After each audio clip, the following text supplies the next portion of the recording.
Let me tell you a story that still haunts me as a poultry vet and consultant. It was in Meru, Kenya. A farmer I'd worked with for over a year, Jane, called me in distress. She had 600 layers in peak lay, but something was terribly wrong. She was collecting 480, 500 eggs a day instead of her usual 580, 590. That's almost 100 eggs lost every day. She had already dewormed, ruled out Newcastle, checked feed quality, and nothing added up. When I arrived, I noticed something curious. All the birds were healthy, feeding well, no signs of illness or heat stress. But I saw a queue, a literal queue of hens waiting for nest space. Some hens were pacing, others were laying on the floor, one even laid inside the feeder. Jane had only 12 nest boxes, meant for 240 birds, not 600. That was the problem. This single oversight, overcrowded nest boxes, was costing her nearly $30 per day in lost egg revenue. And that's the mistake I don't want you to repeat. Because it's not just Jane, it's countless farmers across Kenya, Uganda, Nigeria, even parts of the US and Philippines. You build everything right, good feed, clean water, vaccines, and then lose eggs every day just because hens don't have a proper place to lay. Today, I'll show you exactly why this happens, how to fix it, and how to get back your 100 lost eggs per week. If you care about healthier chickens and better profits, give this video a like, share it with another farmer, subscribe so you don't miss proven tips like this, and tell me where you're watching from around the world. Let's fix your flock's laying system, one nest box at a time. Now, let's get into what this mistake actually cost you and why it's so dangerous. A laying hen is programmed to lay in quiet, dark, safe spaces. In nature, she finds a hidden spot. On your farm, that means a clean, dry, private nest box. When she can't find one, she lays on the floor, or worse, inside the feeder, drinker, or in the corner of the coop. Now here's the catch. Floor eggs are not just messy, they're risky. They pick up bacteria from litter like E. coli and Salmonella, increasing the chances of egg contamination and rejection at the market. That affects your brand reputation and customer trust. Secondly, hens that can't find space may hold their eggs, increasing stress, which disrupts the laying cycle. Some will develop egg binding, others will become egg eaters. Yes, they peck their own eggs out of frustration or curiosity, and egg eating spreads fast, like fire in dry grass. And here's the painful part. The average Kenyan egg sells for 12 to 15 shillings. Losing 100 eggs a week is $12 to 15s. That's nearly $60 a month. Over a year, that's enough to buy new feed, upgrade housing, or pay school fees. The solution begins by understanding your bird's behavior and matching it with proper housing design. Let me walk you through the science. A standard laying hen uses a nest box for 20 to 40 minutes per day. That means each box can comfortably serve 4 to 6 hens, rotating throughout the day. According to FAO guidelines and studies from the University of Wageningen, the ideal ratio is 1 nest for every 4 to 5 hens in layers. For broiler breeders, it's even tighter, 1:3. But most farmers I meet in Kenya have 1 nest box per 10, sometimes 15 hens. Why? Cost, space, and sometimes lack of awareness. They think, not all hens lay at the same time. True, but the overlap is enough to cause stress. When hens are denied access to nests, cortisol levels rise. That's the stress hormone. Stress lowers feed conversion efficiency, immunity, and overall laying consistency. Now think practically. Hi there, my name's Peter, and I've been raising chickens for over 10 years now. Layers, broilers, even some indigenous birds. Let me be honest, before I found this book, I was struggling. Feed prices were going up, antibiotics were becoming less effective, and my flock just wasn't performing like it used to. Then I came across The Organic Chicken Farmer's Guide by Dominic Ngafo and Mugweru Isaac. I decided to buy it, and I'll tell you something. It changed everything on my farm. This guide isn't theory, it's practical. It shows you how to use local, affordable things like garlic, neem, turmeric, aloe vera, even charcoal, to keep your birds healthy and productive. I started small. I tried the moringa and garlic in the water for a week. I noticed improved appetite, less coughing, and better energy.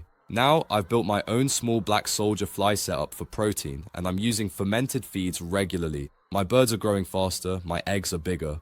I'm saving money, and I haven't used antibiotics in months. The best part? The book is easy to understand. It speaks our language, not complicated science. And it's available in English, French, Spanish, Portuguese, and Indonesian, so anyone can use it. If you're serious about poultry farming and want to move forward the smart way, scan the QR code you see on your screen or click the link in the description and the pinned comment. This book worked for me. I believe it can work for you too. Have you ever gone to the market toilet and found a long queue? The pressure builds. You feel uncomfortable. Some even relieve themselves elsewhere out of desperation. That's your hen. She's not just annoyed, she's biologically stressed. And in poultry, stress equals lower production. Research from Mississippi State University also confirms that when hens are forced to lay outside nest areas, the rate of floor eggs can jump by 10% to 25%. And floor eggs aren't just dirty, they attract egg-eating behavior, rats, and bacterial spread. So here's the big truth. Good nesting isn't luxury, it's productivity insurance. Let me now show you how to fix this problem with clear, simple steps.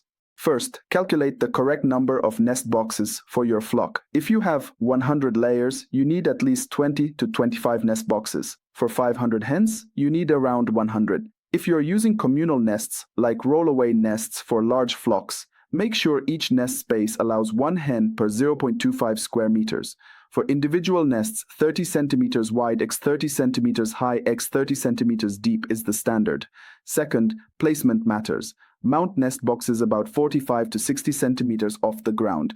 Place perches or ramps leading into them, but avoid too many barriers that confuse hens.